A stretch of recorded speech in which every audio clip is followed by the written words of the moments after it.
And hello again, and here we are back in my rather overcrowded garage.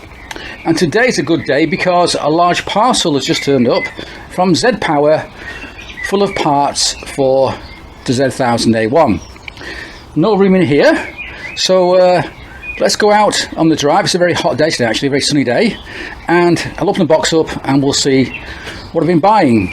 Now, it is actually a very hot day today, but it's also a bit windy, so hopefully this will do its job and it won't be too bad. But anyway, let's get outside and make a start. Okay, so let's see what's in the box with all my money bought. First of all, this big box here is no doubt the fuel tank.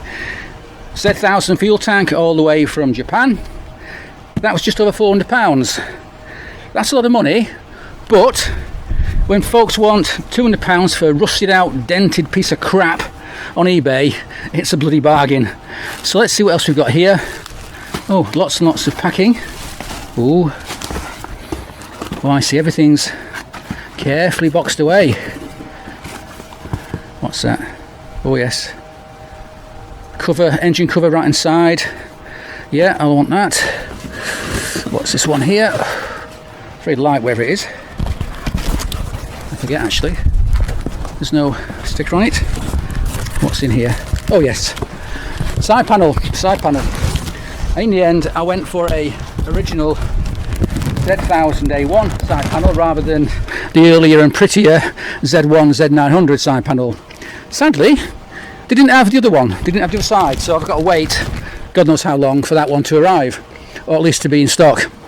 That's why, of course, you want to buy it when it's available, because you never know when you want it. It might be out of stock and it'll be months before you can get one. Anyway, that's great. We can put that on the bike at some point, see how it looks. Yeah, that's just an engine cover. We won't need that for a long time. This is another engine cover for the engine. And what's this long thing? It's very light, wherever it is. Oh, I know what it is. Yeah, it's badging. It's badges for the tank. So what else we got here? More boxes, more wrapped up things. What's in there? No idea. I'll have to go through the list. Oh yeah, I've got other things as well. What's that? Oh yes, this is a spindle for the swing arm, 16mm swing arm. I need that so we can fit the XJR1300 swing arm to this bike, because as you can see, all I got was the frame. I didn't get anything else, so I need that. So that's great news. I'll take that with the frame next week when I go and see Jeff, and hopefully, fingers crossed, by the end of this video, this old frame here will have that rather nice XJR1300 swing arm in there, along with the Z900RS back wheel, brake and so on. So that's good. In fact, there's so much of it in here, I'm not sure what I've got. Let me see what's in there. What's in here? Oh yes. Oh yeah, they're rubbers. Things like tank rubbers, covers, yeah, rubber grommets for the side panels and so on. I won't open it all now because it'll end up getting lost and I'll regret opening it up. So yeah, lots and lots of here. So let me just grab my list here just to go through what I've bought. As I say, it's going to be a rather larger budget than normal, and I'm certainly spending the money like it's going out of fashion. So yeah, I've got a seat hinge bolts set. That's for the Mark II. Need that. Yeah, bolts. Yeah, washers. Yeah, springs. Shaft for the pivot. Yeah, clutch cover points. Starter motor cover. Gaskets for the starter motor. Right hand side engine cover. Emblems. A side panel emblems. Fuel tank, rubbers for the mounting of fuel tank and so on, and carriage. So the big thing is what's in here. Now, shall I open it or not? I'm not sure, because I'm not going to use it for a long time, but I'll go on then. I'm tempted because I want to see how it looks. It may not fit just right on the frame yet, because I'm missing various mounting rubbers, but at least we can get it out and plonk it on the frame and stand back and go, ooh. Right, okay, so let's get that done. Here we go.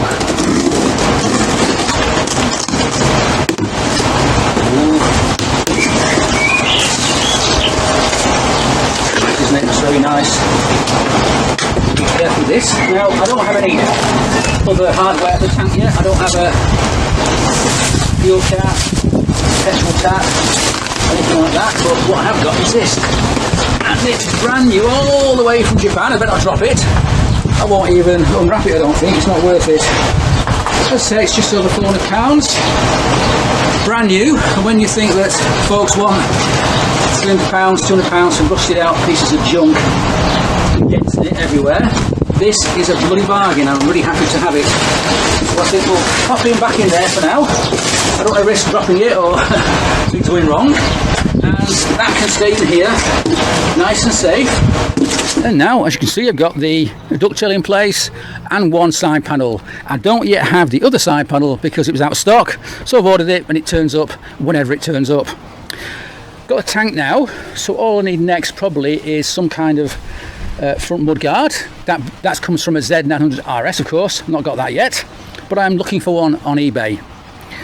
And the reason why I want to get all the bodywork on this frame, even though it's perhaps years away from being finished, is because I know that getting this thing painted is going to take a long time.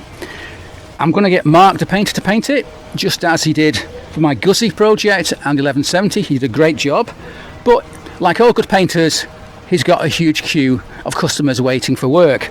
So the sooner I can get the bodywork to him, the better.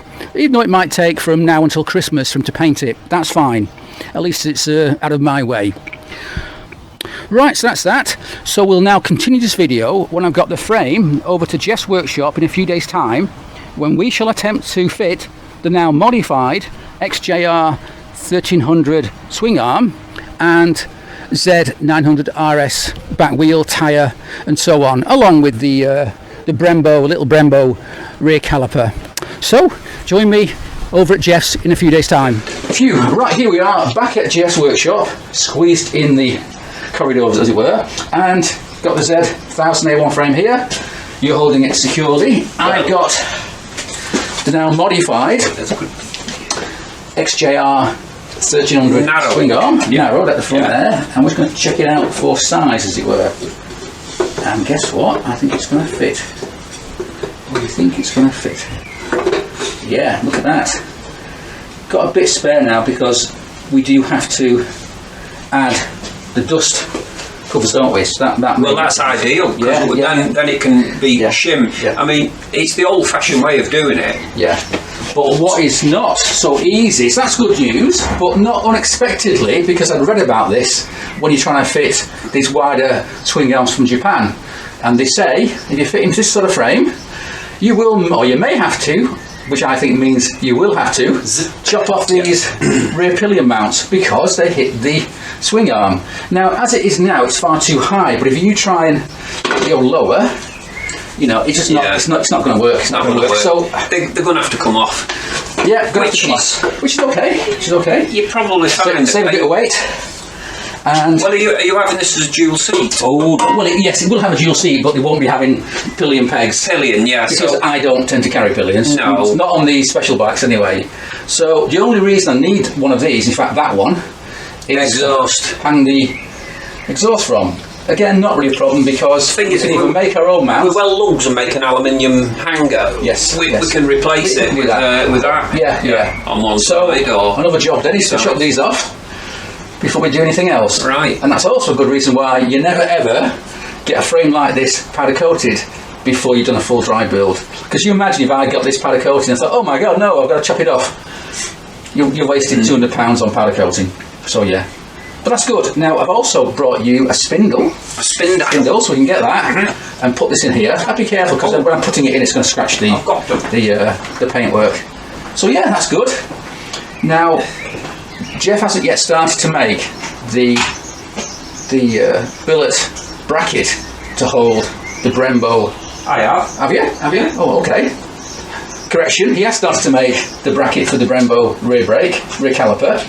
But I would actually also like to try and fit the rear wheel in the frame today.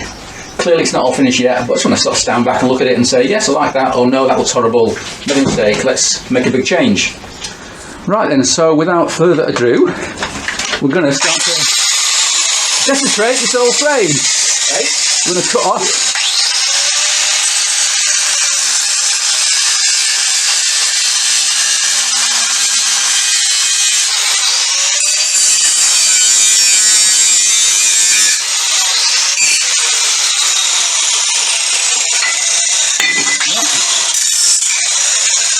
Bit of weight loss. Well, can we clean them off? Oh yeah, we'll do that another day. That frame's going to have a lot of work done to it yet. Yeah, that'll do. Right, that's done. Well, that's got out the way to fit it. Yes. So let's take it outside and see how it'll all look. Let's try it. Now we do have this bracket on the inside. Yeah. Of the frame. Not sure what that's all about. It's not one of. Ooh. Down a bit. Yeah, that's it. One. Right, so it's just gonna. Oh, it's gonna. That's hitting. Right, so it's only hitting by a little bit. If you come around this side, Jeff, it's hitting it by about 1 millimetre. Yeah. So this bracket here. That'll be something to do with the rear. Well, possibly, you know, the rear brake system. That has been ripped off anyway. Yeah. Look at that, it's been ripped off anyway. It's all damaged. It'll be something to do with the rear. So that can go. That's not a problem. Yeah, the old brake. I think it doesn't stop it from being in the right place. But yeah, we'll cut that off. Don't need it. Now she's not got all the spaces and all. Oh no, well we don't need them. We don't need them. That's sort of ballpark. I like that. No, I've got to just find a front wheel to match because right now I do not have a front wheel. I thought you had the front one. No, I've got the front forks. Got all the front end. Haven't got a front wheel yet. Oh, there's still only one on eBay right now. It's £300, which you've got to pay for that, for all of that, and it's got a few chips and marks on it, so I'm not buying that. So, doesn't matter, we can wait for it to arrive. So, Jeff's job in the next few days, whenever he's not making other things, is to finish making all the spaces for this, making a caliper bracket at the back, spaces now that we've got all these things, and also, of course, chopping off. I'll get rid of that, yeah. We'll get rid of that. Yeah. And also, at some point, I think this needs to go on your jig, and we'll add some bracing. So it needs a brace here. That's a standard place. Well, usually one about. Yeah. They put one about there. Yeah. Possibly one at the back here. Les added a couple of little ones in. Yeah. There's all kinds of just 2 little ones. Yeah. I've seen it's very common also to add a brace. And there, one. Yes, here across there. Two little, and it stiffens all that top. And this area around swing arm. I'm not sure if he put a gusset down here, into here. Yeah, you can to stiffen it up. One brace I've seen very common, which I'm not too keen on, is to put a brace here, low down. Oh yeah. I don't like it because it's quite ugly. You can see it below the side panel. I'm not happy about that, but we can do something else. We can probably brace it elsewhere. I'll put a little bit of gusseting here, perhaps. You could add a small. We can put something across here. There's all kinds of ways of doing it. There goes an airplane. Yeah, so that's good. That's good. Is that longer than the standard that swung it out? Don't know. I think it is a bit longer. Yeah. But that actually, because now here, where the swing originally the shock is on it would have been a bit more upright. Yes. Where here they're going to be. Slope a bit more. Yeah. We'll get more of a slope. Yeah. Now I'm also going for slightly longer than standard for his Kawasaki Z1 rear shocks. I'm going for 365mm. I think it's 365, something like that. So in fact, that's probably. Do you want to measure it? Yeah, you can measure that. I think it'll actually be a bit taller than this. The shocks will be a wee bit longer, but that's similar to the shocks I've got on my 1170. Similar sort of swing arm, similar sort of frame. I do like the stance. A little bit higher than standard, but that's the way I like it. Not quite Street Fighter-ish with a huge big gap here, and a big tailpiece stuck up in the air, but something a little bit more modern looking. So, this is all going quite well at the moment. We do have to chop off this big lug on the inside of the swing arm, just here. What, these centres? Centres, what's that? 340. Yeah, it's about 20 mil. It'll settle. Yes, it will settle. It will settle. With the weight of the bike, it will probably be like this when you're sitting on it, but off the bike, you're going for about 365 or 360 with a bit of weight on it. Well, your front might come up a fraction so we don't know. Yeah, we don't know about the front end yet. So it's in the ballpark. These are on the table. Right. Okay, right. So that's that done. We'll stop for tea, as always. Thank you. Good stuff. And so now, tea break over. I'd like to show you this rather nice stainless steel nut I just bought for the bike. The rear spindle nut. It's very nice. And over here, we've got this broken lug right there that's stopping the swing arm from moving freely. So I'm going to chop that off. It is It's actually already broken, it's got quite jagged edges there. You can cut yourself on that. So chop it off, not a problem. I suspect it's linked to the rear brake in some way, but we're not using standard parts, so not a problem. Just indeed this little bit here, look here, a little nut on it. I think that's the stop for the rear brake. Don't need that because again, it's all going to be non-standard, so we'll chop that off as well. And so I'm pretty happy with the way the bike looks at the moment. Wasn't surprised we had to chop off these rear pillion mounts, something I'd read about when trying to fit a wider back end to this Z1000A1 frame. Right now it looks awful, it's quite jagged and dangerous, but we'll chop all that off, make it look neat, and you'll never know it was ever there. So this frame needs a lot of work yet. We're going to brace it and chop a few lugs and so on, and yeah, a lot to do before this frame can be powder coated. That's why it's really important to do a dry build before you begin, because I didn't realise, for example, that that lug that's right down there gets in the way of the free movement of the swing arm. Now, in terms of what's going to happen next, well, we're going to concentrate on making the bracketry and the space and so on to fit the Brembo rear caliper. That's fine, and make sure this wheel is centred on the middle of the swing arm. Then, once that's all done, we move our attention to the front end. So I'll be bringing the Z900RS forks. We already have a suitable Z1000A1 stem for the bike, and so then hopefully we can press out the new stem that's in those upside down forks and replace it with the old stem, which will fit straight in here. So yeah, that's the plan. Now, when it comes to the rear shocks required for the Z1000A1 project, I need to make a decision quite quickly, because soon we'll have the front end on, hopefully both wheels, and then of course I'll need some shocks to make sure I can roll the chassis around. So at the moment I'm still waiting for a pair of new shocks to be made and delivered for the Kawasaki Mark II project right in front of me here. They're being made for me by Maxton Suspension, quite a local company, so they should be here in about a week. And I must say, I'm really looking forward to see how they work and look on the bike. While on the 1170 project next to it here, I've got a pair of K-Tec Shocks, again made for me, my spec of length, spring rate and damping and so on. And they are also really nice shocks. Now, I just recently had a chat with the production supervisor at Maxton about my shocks for the Mark II. I got chatting to him, and it turns out they make pretty much everything. So that gave me an idea, because on my shelf up here for a long time, for many years, I've had this box, and in this box is a pair of shocks by the American company Progressive. Had these for a while. They're brand new, I've never seen a bike, and they're actually very nice. Have a sort of bronze finish to them.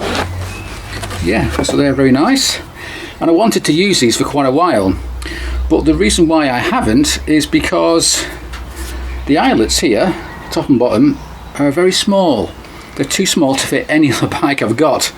Now, I'm not sure why they're so small, but who knows, who knows. I bought them brand new from a shop owner who didn't need them anymore, and yeah, let's have a look. So what's that? Yeah, that's about 12 mil. 12 mil. It might even be half an inch, like 12.5, I'm not sure, because it was something made for a Harley. Yeah, that's 12 mil. Not good to me, because the mounts on a Z1000A1 are 14 mil, don't fit. So I did think about maybe trying to press out these rubber eyelets and machine out this steel insert. I mean, I'm not sure how much meat's on it, probably 2.5 mil thick. So I could machine that out by 1 mil to go, that'll give me the 14 mil diameter that I need to fit to the bike. But that was always a bit of a sort of a risky business, because you could damage the shocks, the finish isn't all that hard wearing, sticking this on a press, you know, anything could happen, anything could happen. So I've not bothered, I just sort of left them here in my little box for years and years. However, having talked to Nathan, or even Nathan and or Richard at Maxton, they make all this stuff, they make all those eyelets, whatever. So what I'm going to do is, when I go and collect my new Maxton shocks, because it's only about 10 miles away, I'm going to be quite cheeky and take these shocks with me, and I'll ask them, while I'm here, can you not just press out these eyelets and give me the correct size? I want 14mm, and hopefully they'll do that. Maybe it might cost me 10-20 quid or whatever, but they'll have all the right kit to press out those rubber bungs and the eyelets and press in the correct one without damaging the finish. So yeah, quite excited by that. So that's why I've got it out from the shelf, and we'll put that in the car in a few days time when I go and see Maxton.